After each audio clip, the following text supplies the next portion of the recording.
This is Haymaker Combat Sports. Here, coming straight from the source. Only with the real, they ain't here to dress it up. Sweet science, MMA, you can get it all from us. Trust, 5 stars cause it's lava.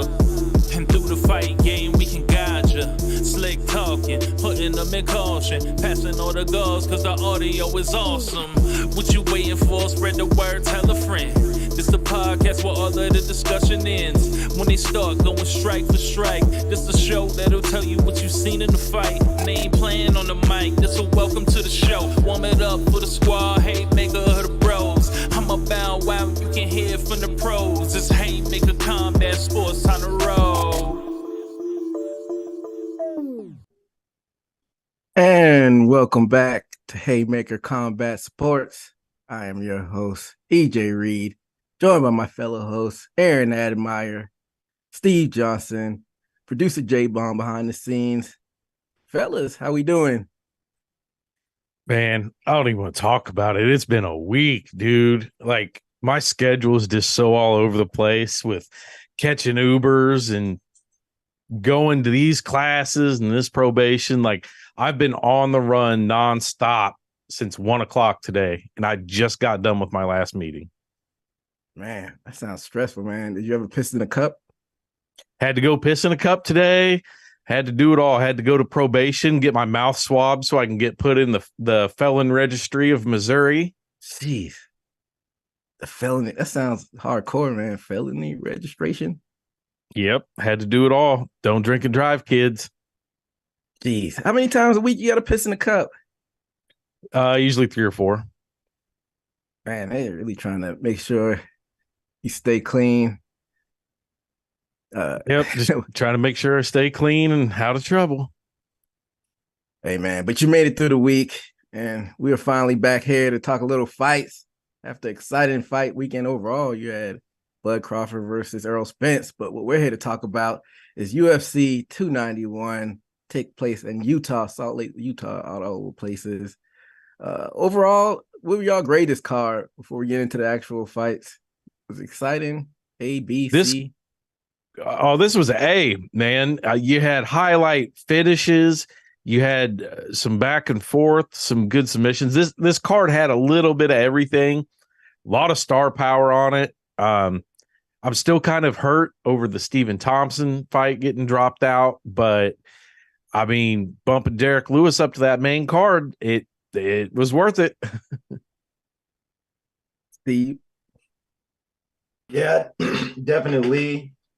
It was warming up as far as the prelims.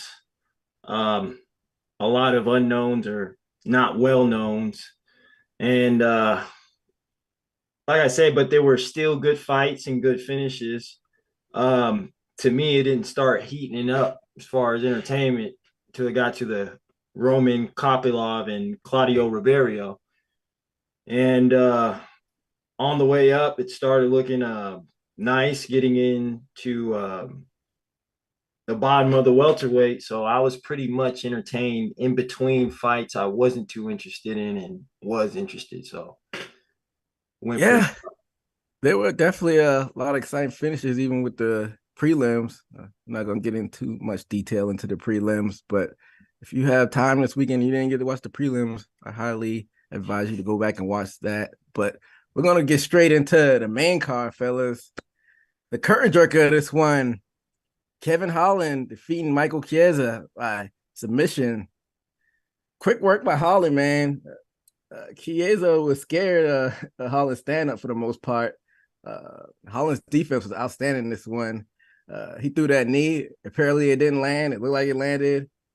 Chiesa went and panic wrestled, dropped him, and then got a darce choke. What do y'all think about this fight? Yeah, this one, I always bet against Kevin Holland, and I did it again. And Chiesa is not the same fighter he used to be, I guess. Or maybe stylistically, he's just always had a lot better matchups. He didn't look like what he's known for. You know, he is a great ground guy, but he's never really looked horrible on the feet. He looked scared. He looked hesitant. He didn't even seem in the same league as Holland. I agree. Um, my opinion on Michael Chiesa is I think he knows he's gatekeeper status, so he stays inactive unless he had an injury to not have a stain of gatekeeper to make it seem like he's prestige because he's not as active. And I think that's also what contributed to his loss. I mean, you don't see him too much. Shoot, his last fight was last year. I mean, if I can remember, um, 2 talking years about ago. 2 years ago. So I seen that loss. And speaking of the fight, um, he knew he didn't have stand up with him. So it's like one of those things to where you throw everything in the basket or throw the kitchen sink and everything, which was his takedown. He was like, "Oh, I threw everything." And panic wrestled, and he figured out the wrestling didn't work, and he knew it was a done deal after that when he knew he couldn't take him down. So it's pretty one-sided fight. Y'all think Chiesa should hang it up, or y'all think he should put on like old guy fights at this point? Well, that is 3 in a row for him on losses. His last fight, like we just mentioned, was 2 years ago. But I don't really know where he's at mentally. I don't know if his heart's still in it. Kevin Holland ain't no punk. He's a great fighter. Not to take anything away from his performance, but Chiesa doesn't look like he really has it anymore. His 2 losses other than Kevin Holland were to Sean Brady and Luque. But if you look before that, he's beat Neil Magny, RDA, Diego Sanchez, Carlos Conduit. He's got some great wins to his name, but I don't know if he has it. What do you think, Steve? Well, I think he should hang it up. To me, he doesn't seem he has it. He doesn't want to be in there. And as far as talking about mentality of a fighter, you can't go in there scared going against somebody. And he looked, he didn't want no piece of Kevin Holland. One of those takedowns to where you back out and try to get it back in. And to me, it was a terrible performance. And I think he needs to stick to desk work after this, so to speak. That is a commenting job. Yeah, he does a good job. I think he's on the team with like Ben Thomas and all of those guys behind the scenes. You make good money and you don't got to get punched in the face. So, that might be his next move. But where do you think Kevin Holland goes from here? Because I think that catapulted him in the top 15, the welterweight division. I think he's ranked number 12 now after that win. You got Neil Magny at number 11, who just came off a win off Phil Rowe. Then you got fighting at 292. You got Ian Machado Gary facing Jeff Neal, the number 13 and the number 9 guy. So you think Holland should maybe wait for the winner of that and face them? Yeah, I like the Jeff Neal fight. Holland, he's kind of bounced between welterweight and middleweight, and he's riding high on this victory. So it's kind of his choice if he wants to stick around or, go back to middleweight. So I'm with the Jeff Neal or even the Neil Magny. Or if he goes back to middleweight, I'd like to see him rematch Derek Brunson. What do you think, Steve? Like I said, this is a good stamp in the welterweight division. I said it's optional just to warm his feet. He can take that easier fight just to get his feet wet in welterweight, but then he could go straight in for that Neil Magny. Both household names. I think Neil Magny definitely recognized after can't think of his name. Raccoon Hat. Raccoon. You talking about Shavbot. Oh yeah. Like that. Shotma Rogmanov. Yes. So that would jump him in, and not only to a big fight, but popularity for the both. I think Neil Magny is the magnification where he needs to go to. Yeah, I just think Holland should probably take another fight against a stand-up guy, I think you still have trouble even at welterweight if somebody tried to wrestle him and get him down there. Like, I don't think if he were to keep rising up the ranks and he ran into Usman or like a Kobe or somebody, I don't think that would fare well for him. Because he got thrown in that fight with Chimaev, and look what happened in that fight. It wasn't pretty. And you said that fight before. I think he could win, but I think that Neil Magny fight's risky. Like you were talking about that takedown and possibly getting submitted. So you're correct on that one. Definitely. But we'll be on the lookout for what Holland does next. That takes us to the next fight on this card. We had Bobby Green defeating Tony Ferguson by technical submission in the third round. So the first round, there were some good exchanges.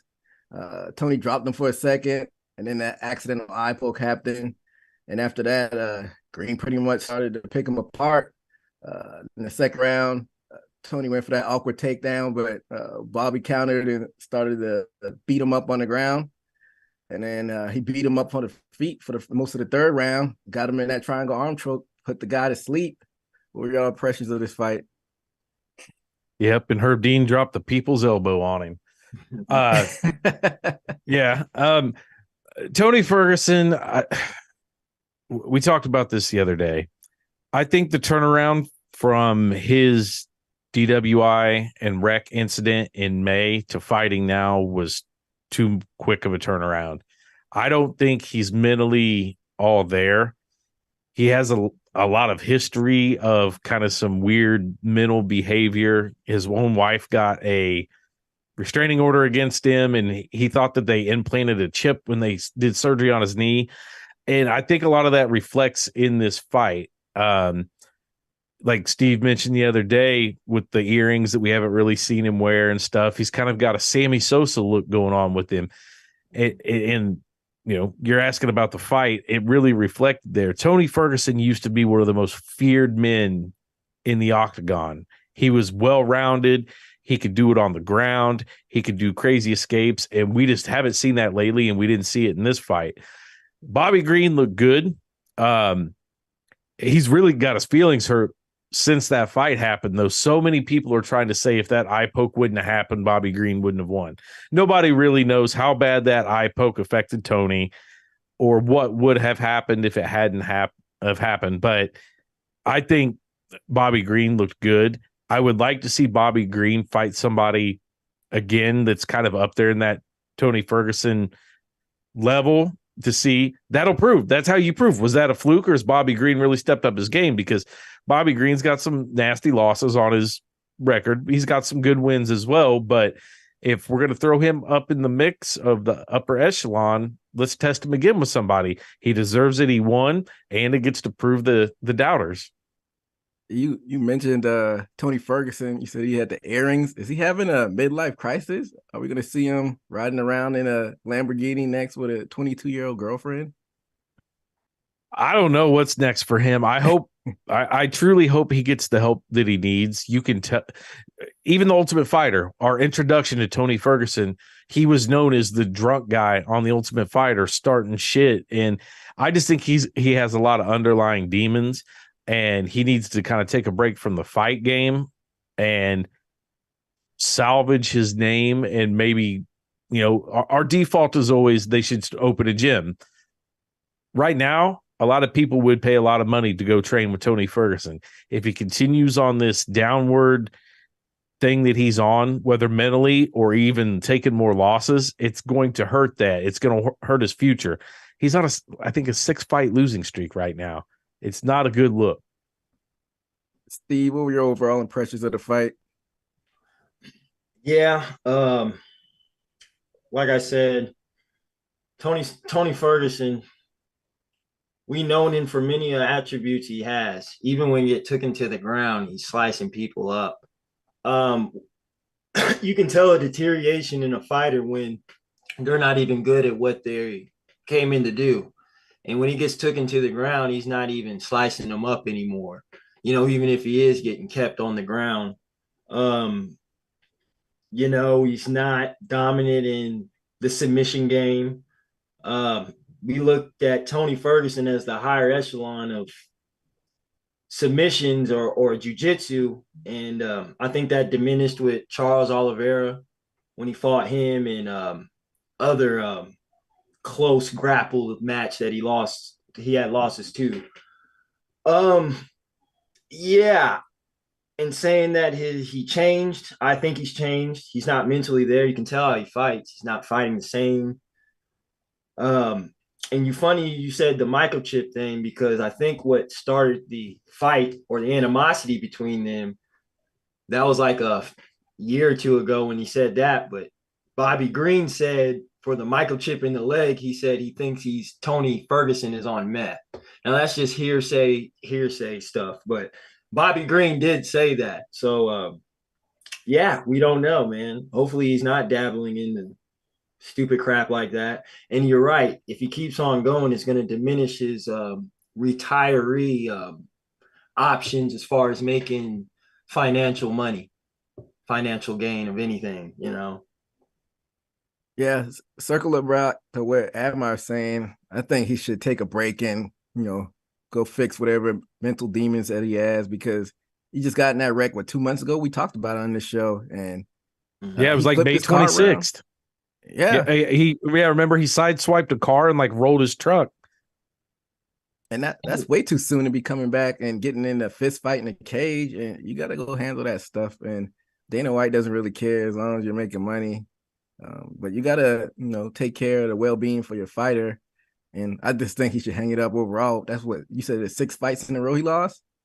5 or 6? Yeah, let me get the exact number here, but I'm pretty sure that was 6 or 7. Yeah, he fell off a cliff, because remember how big of a super fight that was going to be between him and Habib that never materialized, the cursed fight? They're going to make a bunch of think pieces on that in the future, because that fight was always cursed, tripping over cords and Habib's injuries, but I digress. Yeah, so that's 6 in a row. Justin Gaethje, Charles Oliveira, Beneil Dariush, Michael Chandler, Nate Diaz, and Bobby Green. Yeah, I think it's time to hang it up. Could you see him maybe doing bare knuckle, though? I could see him wanting to, as a fight fan and just a general person with common sense. That's not the way to go. Yeah, well, we'll keep our eye out on what happens with him next, and we hope he gets the help that he needs. But let's move on to the third fight. But before we talk about the third fight, a fight between Stephen Thompson and Michelle Pierre was supposed to happen, but Pierre was 3 pounds overweight and the fight fell through. So Stephen Thompson had the option of fighting, but he chose not to. And how do y'all feel about that? Y'all think he should have fought and took the risk of maybe losing, or was he smart to sit out and, not get that loss on his record? He's a 40-year-old guy, it's a risk if he would have actually taken a fight. But what do y'all think he should have done in that situation?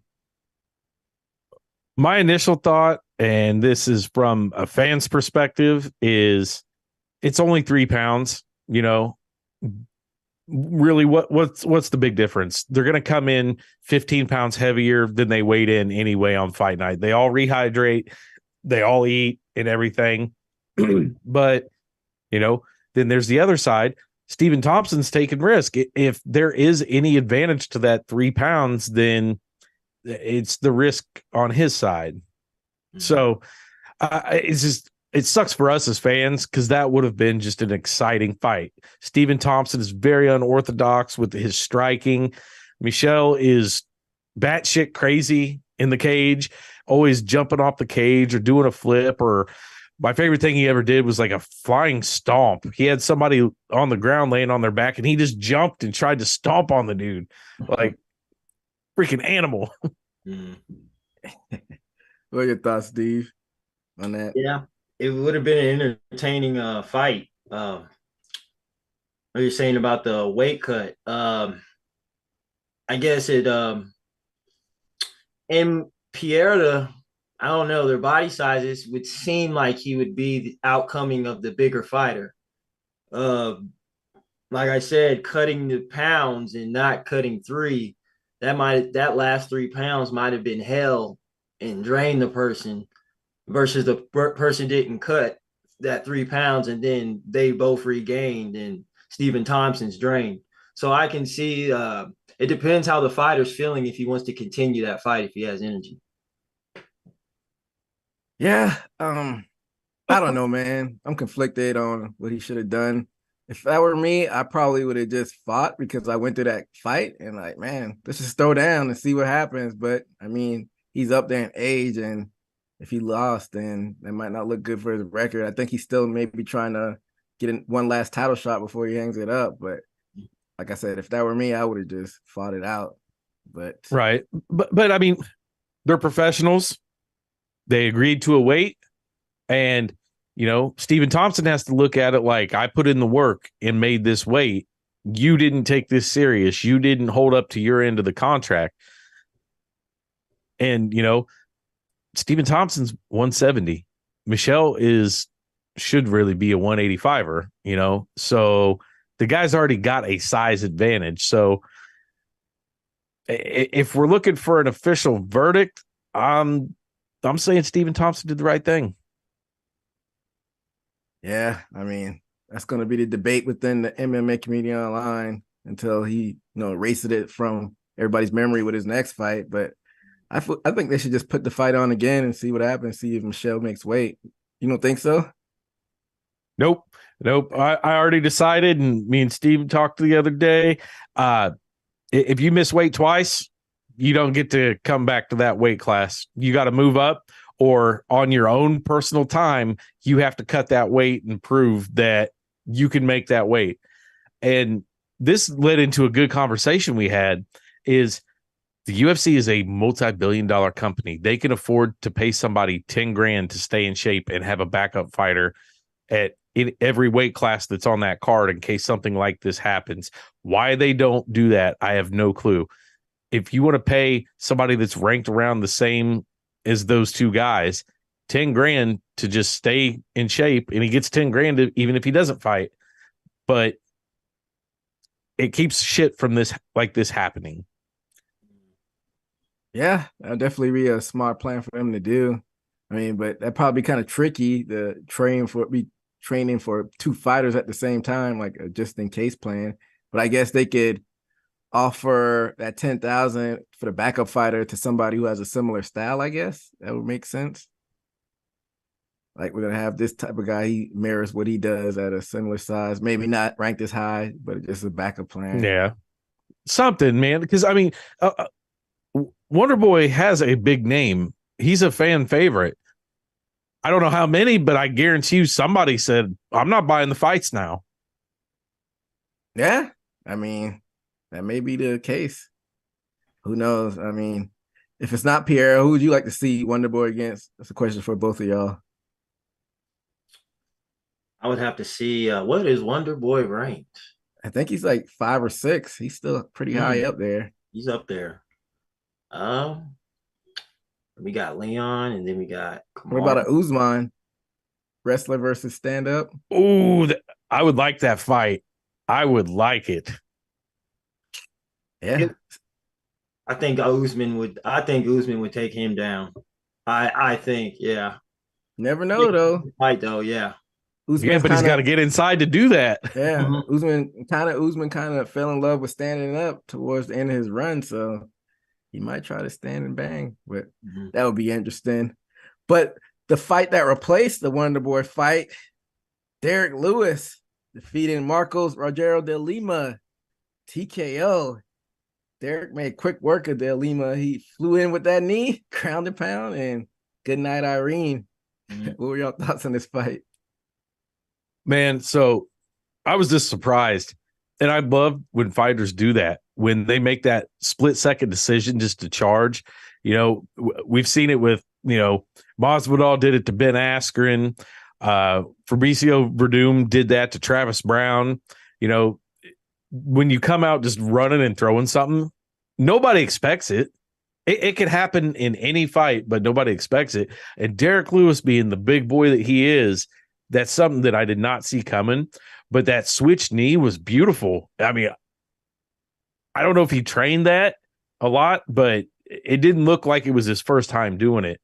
And there's nothing you can do when a guy of that size just wings a knee at you and catches you. Yeah, definitely. I think he used a small little trick. Usually people is fist bump, but in his situation, he's got straight to business, and I think that glitch Marcos Ruggiero up a little bit so he can get that knee in. Looking online, he said Rogerio's jaw, he said his teeth are loose and he can't eat properly after it. So he got him good. Damn it. Yeah, cracked his teeth a little bit.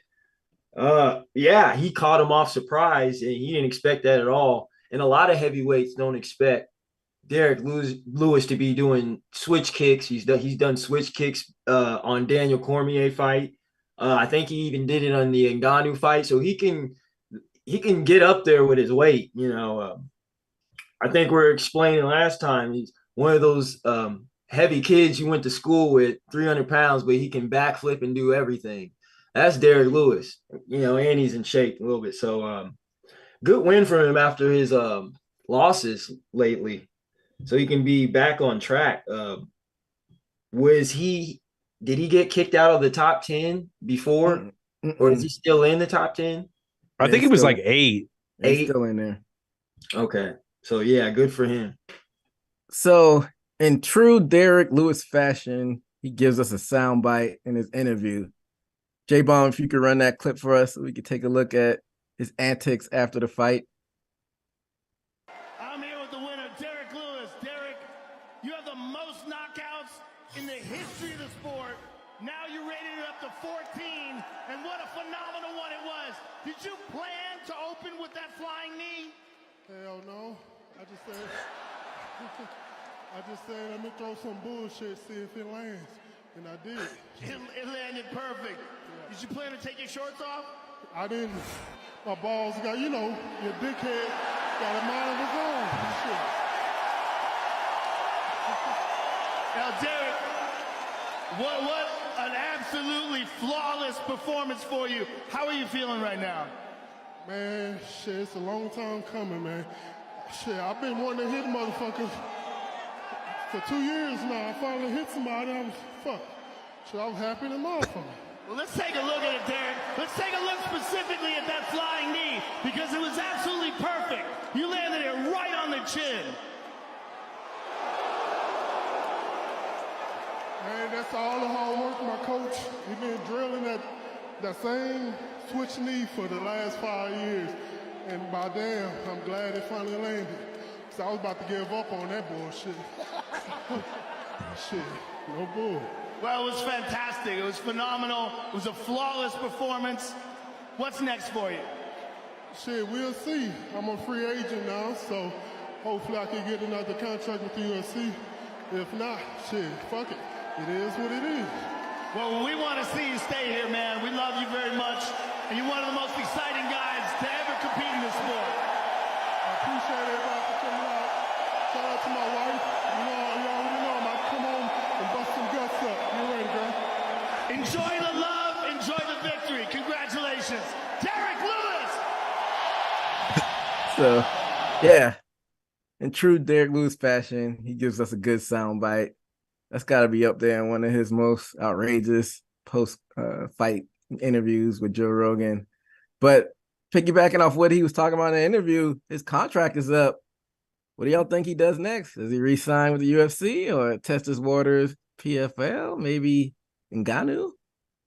That's what I'm thinking. I'm thinking that PFL will try to make a run at him.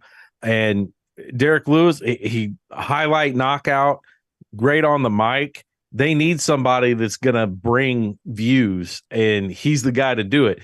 I don't think Ngannou is a big name over there for them, arguably one of the best heavyweights ever, but he's not charismatic. He doesn't talk that shit and bring views. And, you don't have TikToks of Ngannou out there showing a big personality. They need a big personality type.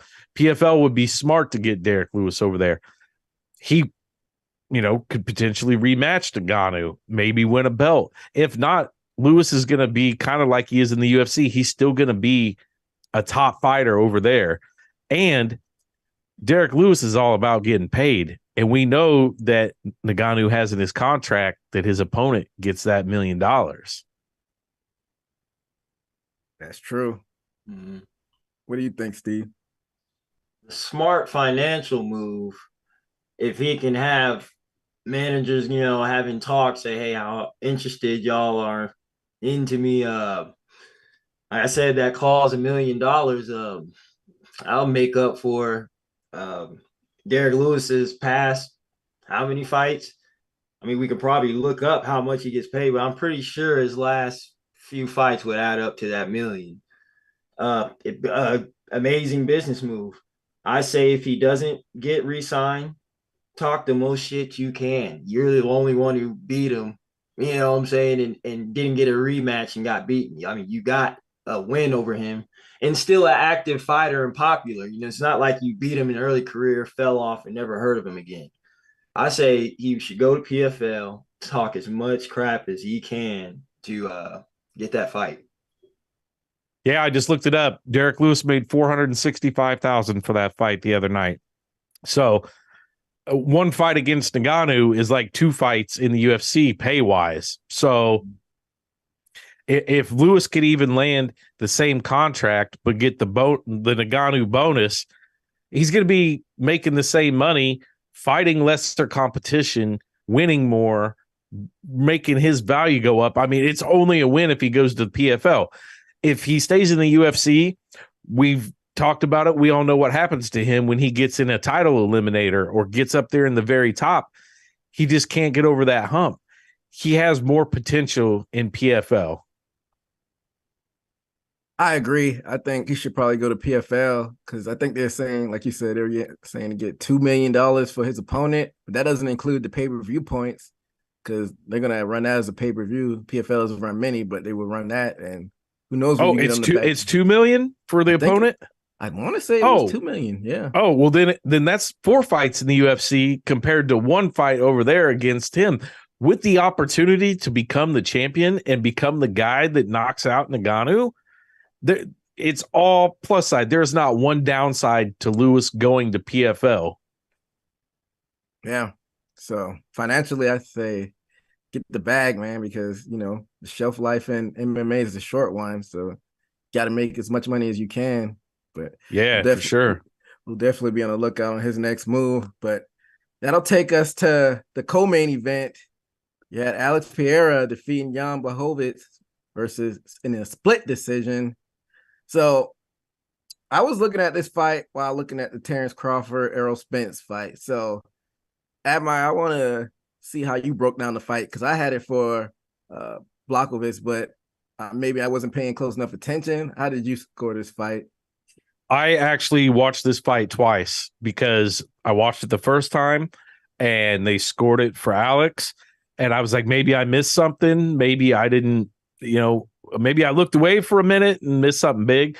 Watched it twice, scored it for Jan twice.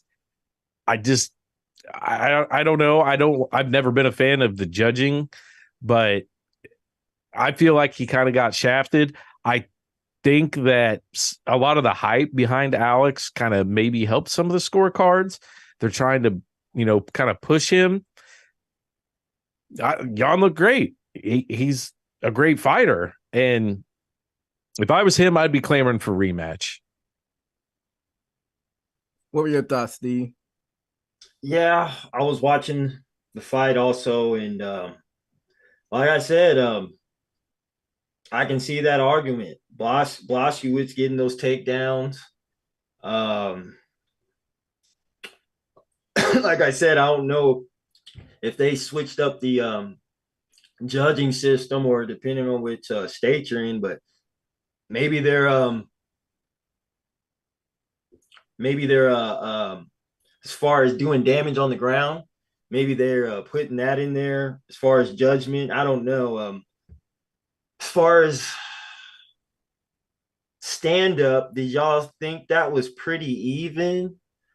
Or did you think Pierre got the best of the stand up? In my opinion,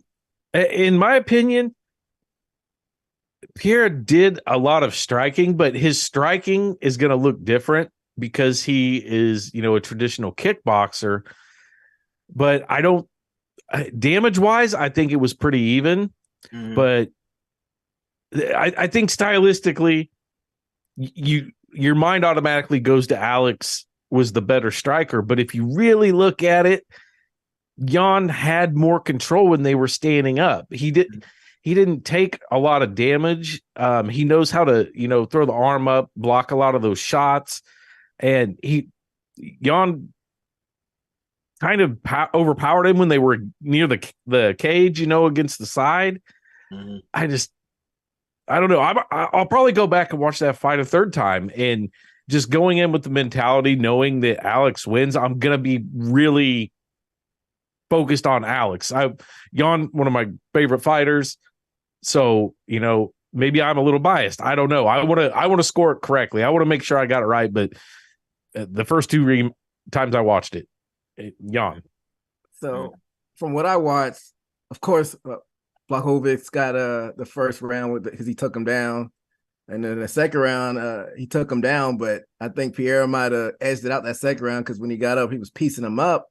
But then in the third round, I feel like when they were standing up, it was pretty much even. And then Blachowicz got the takedown at the end of the round. I thought that was enough to secure it, but I may be wrong. I don't know what the judges see, but I'm with Admire. I got to go back and watch it, but from my first impression, I'm with Admire. I thought Blachowicz got that win, but you never know. Maybe they'll rematch it like Admire said. We'll have to see. But what do y'all think is next for Pierre now that he got this controversial win? Y'all think they throw him in that title fight with Yuri next?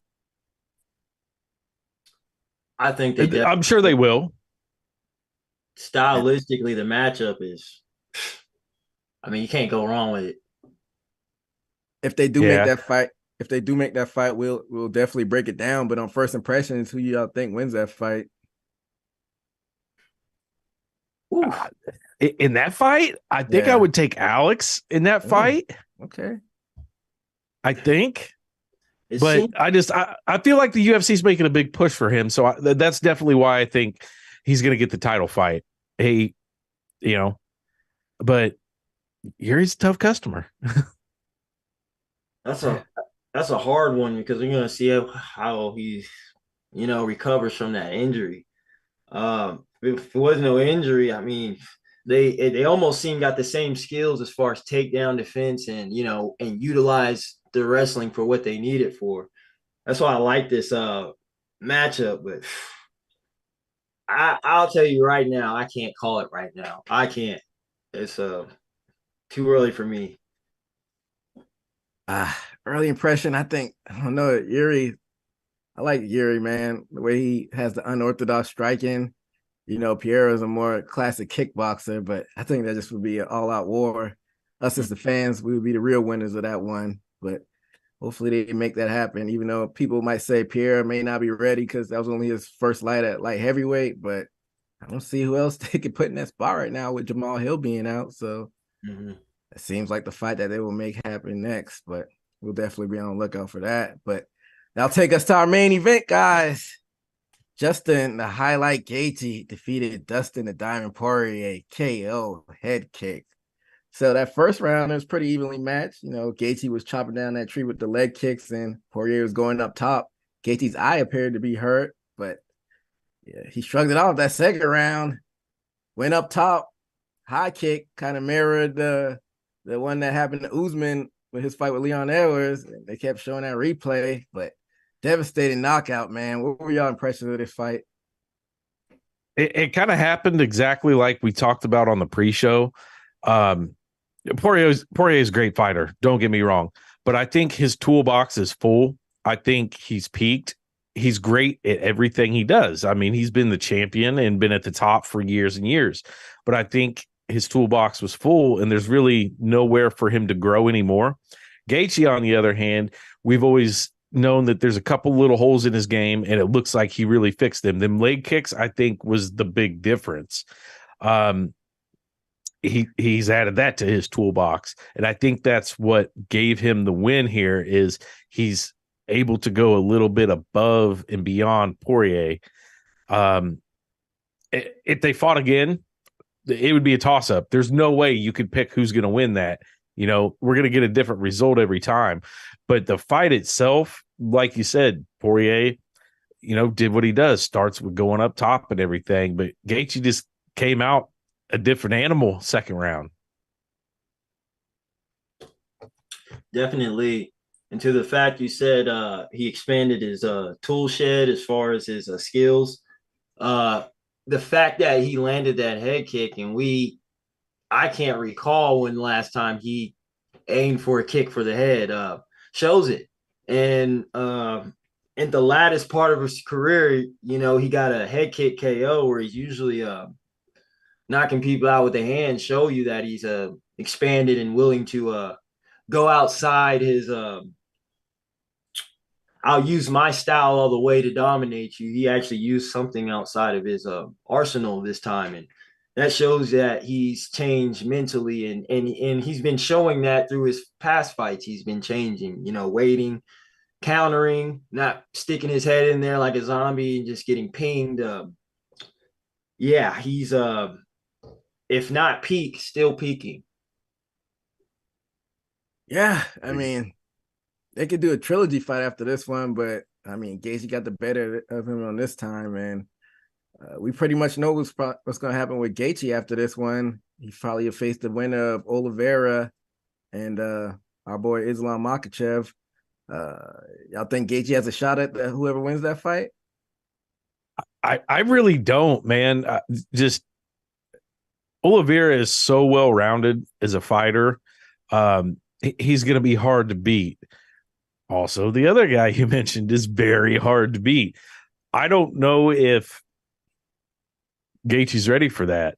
He always has that chance. He throws the kitchen sink every, anything he throws is hard. He can always catch them, but Oliveira has just progressed over the years and is still getting better and better. I don't think he's ready. In my opinion, he's not ready.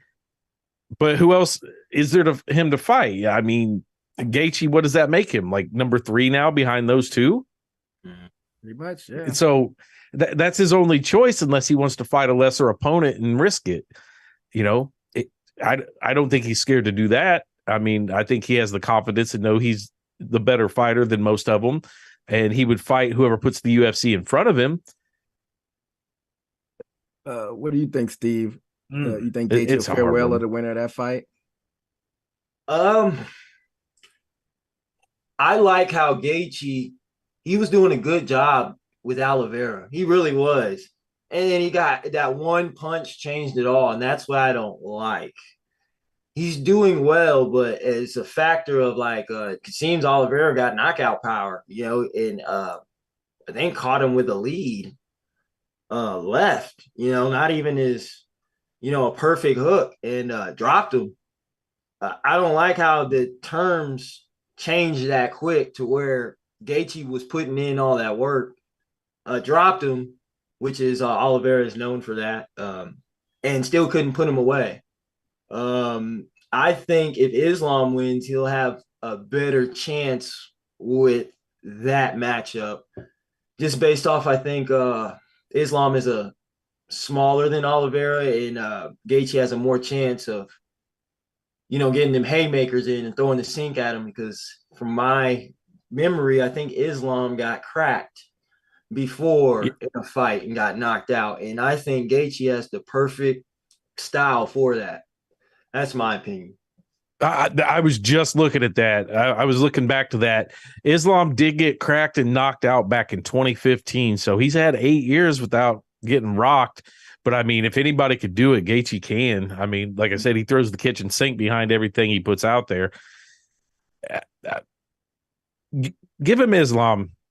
If anything, I mean, I know it's got to be the winner of Oliveira and Islam, but I want to see him fight Islam more than I want to see him fight Oliveira.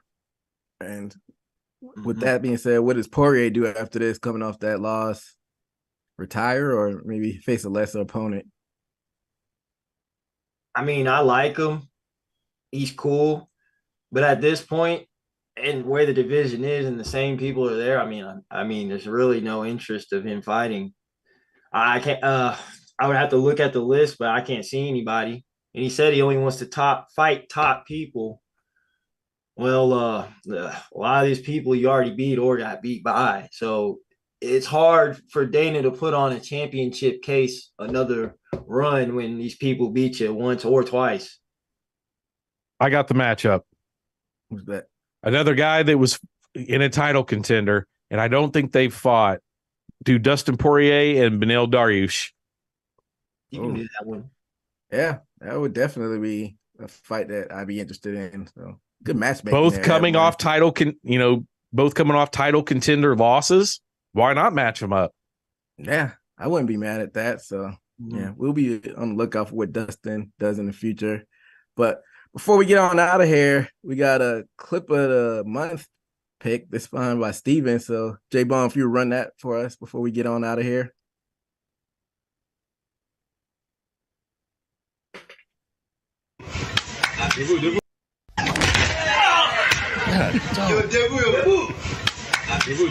Somebody call my mama.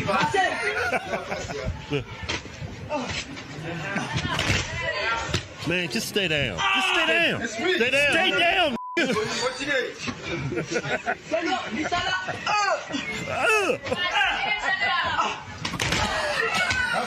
Stay down. Thank God we live in America, man. You get to actually go home in one piece after karate. That dude gonna get wheeled home in a wheelbarrow. He gonna be in a wheelbarrow. Damn, arm with your finger. Hey, son, how did class go today? We're great, Dad. America's the greatest country on this planet. If you black, you don't realize that. Go sign up for some karate class. I swear to God, you'll swim back to America. No boat. I swim the whole 3,000 miles.